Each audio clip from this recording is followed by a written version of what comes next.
Hello, welcome to my channel. My name is Maya and I am a student at ASU studying for my bachelor's in creative writing. I also am a full-time employee at Amazon, part-time employee with DoorDash, and side hustle is content creation, and YouTube is my hobby, where I do a lot of lifestyle and college content. So if that sounds like something that you would enjoy, feel free to leave a like on this video. Also subscribe if you have not subscribed. Ring that notification bell so you can be notified every time I post new videos. Y'all, this is the pre-finals week vlog, if you will. I'm calling it a vlog. For pre-exam weeks and just exam weeks in general, I just don't always film a lot. And especially if you guys have seen my last vlog, I was really getting into a headspace and my mental headspace would not adequately allow for the vlogging mindset. However, I did capture certain moments that I think are substantive for kind of explaining where I was at for exam week. So let's get into the actual video, shall we? I actually want to start off this video with this first clip that you guys are going to see of the week. It was actually filmed on Wednesday. I filmed Monday and Wednesday, respectively. But I think this one particular clip on Wednesday really kind of describes kind of the surface level. It's Wednesday. I'm just like, I am really tired. This week is just like kicking my butt. I have already finished the quiz for my content strategy course on Monday. That was due Thursday. That was more than likely because I did double on my workload that I needed to 2 weeks ago, which led to 3 weeks ago, I'm sorry, which led to 2 weeks ago having kind of like an existential crisis / burnout thing. And then last week I was facing the consequences of that and catching up. This week I am officially caught up and I am ahead in some things. I am on time for others, and I'm just feeling like, okay, I'm not panicking. I'm not stressed. I may be getting close. Financial wise, I'm feeling it a little bit, but that is what this weekend is for. So I'm keeping like the workload, like actual work, to the weekend, and I'm including Thursday in the weekend. And then the beginning of this week, I just got all of my studying together. The classes that I have, they are done next week. So next week is final exams, but the way that these classes are structured, it's not like I have a big exam or a big test that covers everything. It's just that, you know, I have modules and bigger projects and things, and it'll weigh a little bit more. And I might have like a test, but it's not going to be like too huge. It's not like one of those things because it's an expedited course. I do have a project in content strategy to gather a portfolio for my workshop fiction class, but we've technically been working on that throughout the entirety of the class. It's literally just printing out all of the feedback letters, printing out all of the stories, potentially revising some of the stories if we want. Yeah, so that is already kind of technically done. And then I'm rounding out my Spanish, so obviously I think there's probably going to be like a little mini project thing, but it's not anything that I haven't already done for the rest of the class in terms of like the intro video, the recipe video. I'm not stressed or overwhelmed in that sense. It really is just more the financial aspect where I'm like, okay, so that has a time frame, all these other things have a time frame, and they feel more weighted because it's titled an exam. However, if you really look at how courses are graded, it's like the overall work that you do. Did you participate? Did you do all of the projects? Did you do all of the homework and the tests? And even though the tests are weighted more, it's not the be-all end-all. You can still pass if you have been consistent with your work and have improved in your knowledge of the class and the course and the homework and the participation, if that makes sense. Basically, I was putting more weight on me, and I was thinking that the overall percentage of the weighted score was more on my grade than it actually was. Like, when I looked at the exam, I thought the exam was the be-all end-all. Like, I could fail every single thing of the course get an A+ and pass. Now, that probably percentage-wise could be the case, but obviously I was going to try my best for the best grade that I could get on the exam, but having the added effects of like, for all the projects you put your best foot forward, for all of the homework you put your best foot forward. Sure, not all of them were A's and B's. Some of them were C's, D's, and F's, but that is where you are in your learning, and regardless of whatever grade you are going to get, you need to know accurately what you know in these subjects and where you can fix things and how to fix things and what you need to dedicate more time to. And to be honest, a lot of what the problem was that these courses were expedited. One, they were expedited, and two, I didn't know what I was putting my hat in the ring for when I chose these classes.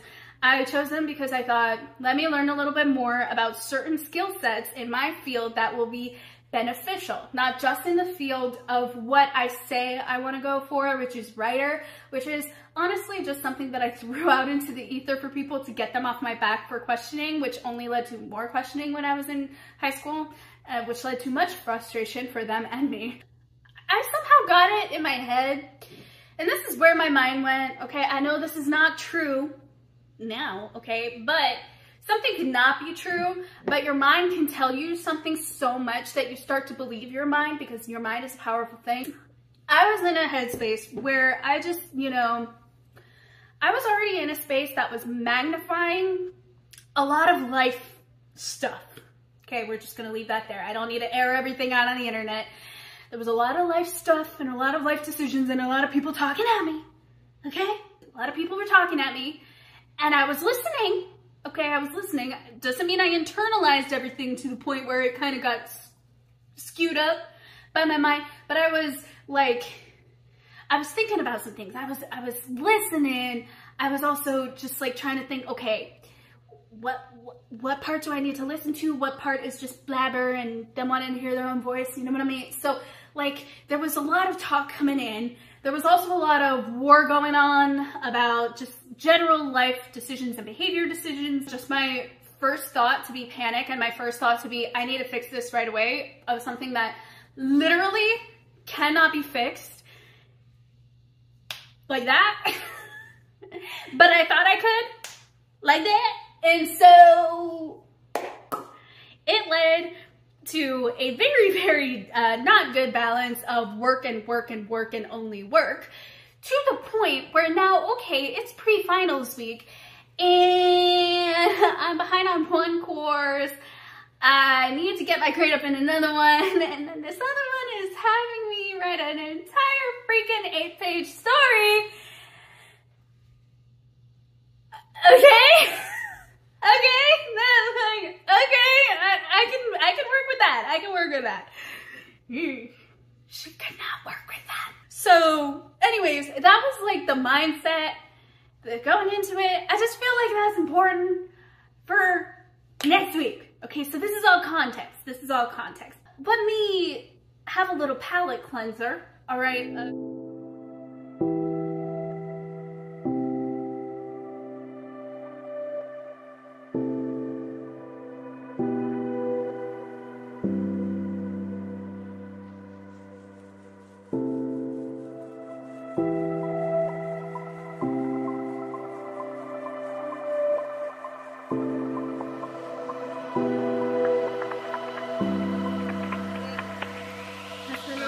And then I kind of go off, but I think it's relevant because I just gave you guys the context for like my school thought process and my mentality surrounding exams. Let me tell you guys about my mental state involving pretty much everything else that...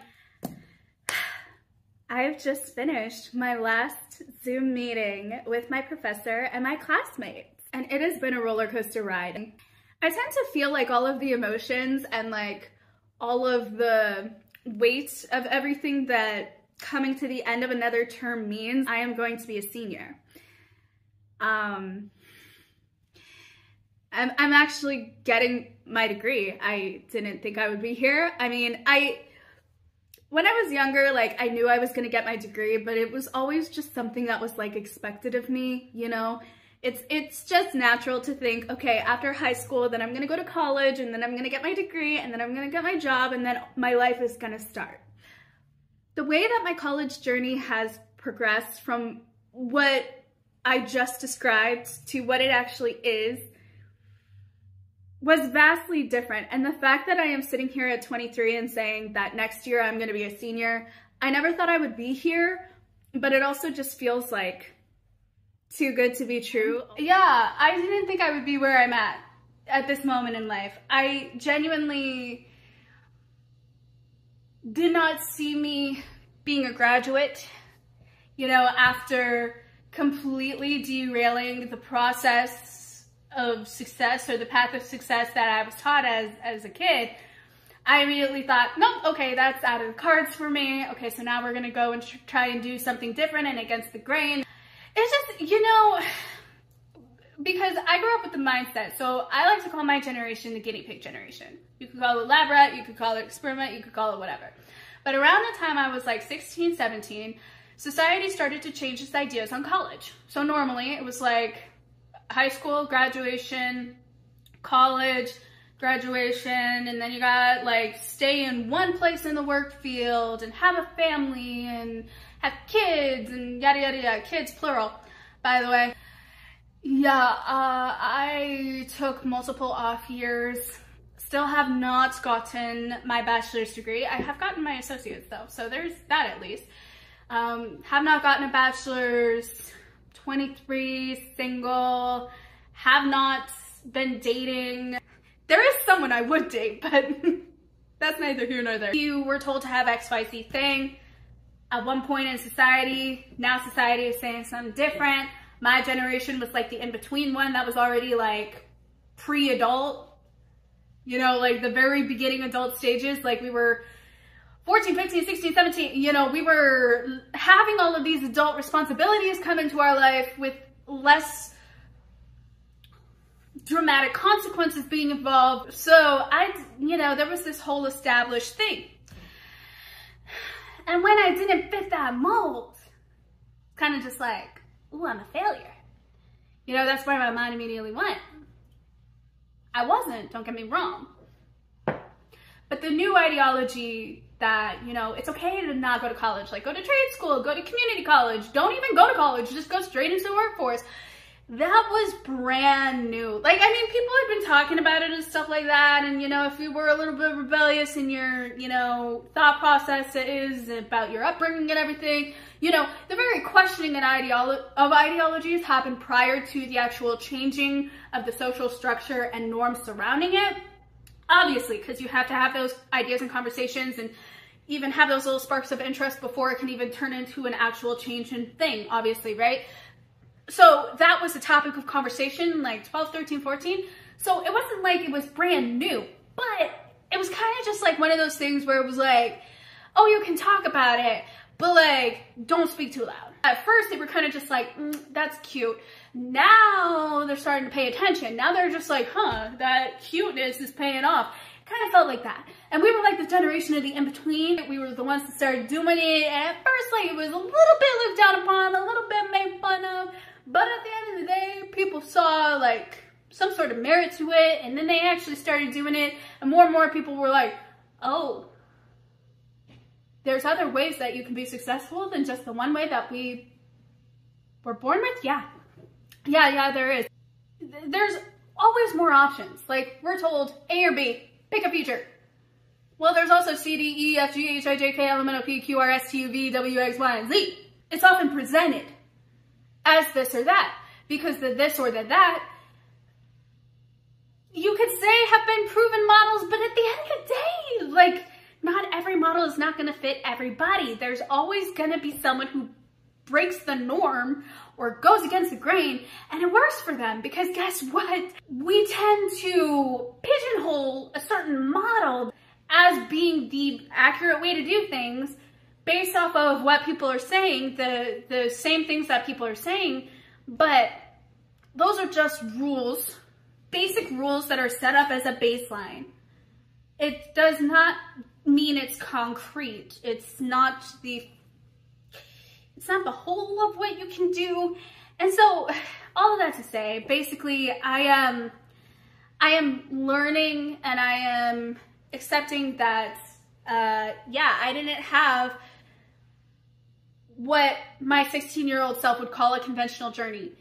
And because I was in 16-year-old mentality for so long and I was putting myself in a victim position for so long, I was basing everything off of my 16, 17-year-old self and, you know, everything that was taught to us. I was like, oh, because I'm not doing this, I'm a failure. No, you're not.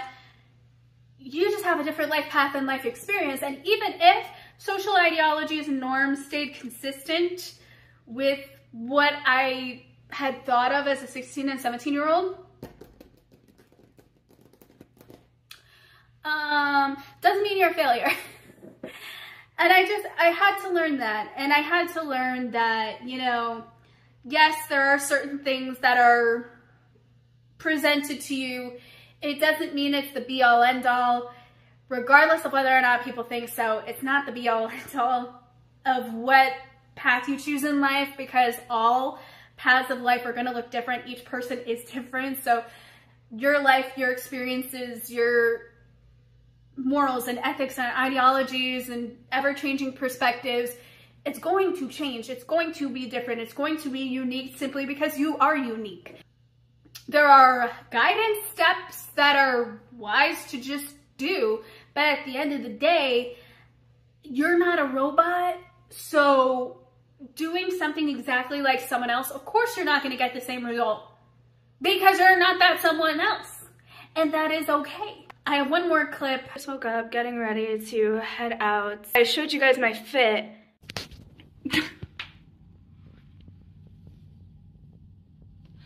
I could almost cry. This didn't used to fit. I used to not be able to fit this jacket. This belonged to my sister, who is significantly smaller than me, and not as curvy. I feel like that also comes into play because, like, you know, curves fill out more. But it's not even just that. It was like I was overweight, am overweight, still getting back to my normal weight, or what is the correct weight per my BMI. And I've been losing steadily as part of my journey of recovery of food addiction. And I didn't used to fit this at all. I just kind of kept it as a memento because, you know, she left and she didn't want this jacket anymore and she gave it to me. And it fits. I don't know if you guys know, but, and I don't know if I've mentioned it before. I think I might have. I am a food addict, a recovering food addict. And long story short, when I was about 16, my parents divorced. About 17, I really hit the ground running with my coping mechanisms, turning to food and spending money. It had already been a thing prior to that, but it really amped up around this time. Food became a coping mechanism, okay? And weight has always been a thing for me. You can only imagine what that did when I started to realize that, yes, I was indeed gaining that weight. It wasn't body dysmorphia. No. Now it wasn't just my insecurities or my body dysmorphia. No, now this was real. And because I had slight body dysmorphia, I saw myself as even bigger than I was getting, which that's such an ego boost when you're a high schooler. Please note the sarcasm, please. And I got myself to a place of just, it was so bad. And I didn't care about anything. And then it's always been hard for me to look at my body and think, you look good, sis. It's always been hard for me to look at my body and think, oh, you look cute today. You did up everything. Like just anything I would wear. From the most classy, got the heels, got the nails, got the dress, even the hair. it was kind of just like, what a disappointment every time I would look in the mirror. So I stopped caring. I didn't really care to dress up or to get into fashion or anything. My mom would constantly be asking me to go on shopping trips or things and saying like, oh, I'll buy the clothes for you if you want. I'm like, I hate myself and my body. Can we not just like ignore this, please? It was a constant state of that. And it wasn't even just like if my mom asked me to go out, it was with friends too. It was with everybody. Anytime anyone would want to go shopping, I would be like, hard pass. Hard pass. Like, I tried at the beginning and then I was just like, oh, hell no. Body issues have always been a thing. Body dysmorphia has always been a component. Recently, I feel like I'm starting to get over the dysmorphia part of things. I'm recovering from my food addiction. I am learning what is the truth about myself and my body and just other things in general. And so it's giving me a better perspective on life, but you can really tell that this was very emotional for me because it is. All of these things that I have showed you guys and all of the different glimpses into certain areas involving my mental health of that week, can I just say, looking back, this was very much the Lord showing me of redeeming my past. Because I genuinely had such a past with so many different insecurities, from my body to my intelligence to the feeling of inferiority, just like all of these things. Redeemed. And not just because I'm getting a degree, not just because I'm losing weight, but no, generally the whole being surrounding that. And just the growth and the perspective change. Just all of it. All of it. Such a redemption, truly. Yeah, I hope you guys did appreciate this video. I am going to end it with a clip of the room, my workshop fiction class workroom that I go into every single week. I was finally able to like get some footage of that, so I hope you guys do enjoy that at the very end instead of my usual outro stuff. Also, thank you guys so much for watching this video and for your patience and for just, you know, going through this with me. If you guys liked it, leave a like. If you guys want to subscribe to the channel, feel free to subscribe and ring that notification bell so you can be notified every time I post new videos. I have been posting every 3 days, so, you know, keep checking in every 3 days. Might not always stay that way, but for now, hey, we'll take it. Thank you guys so much for watching. And as always, thank you so much for your time. And I will be catching you guys in my next video. Bye.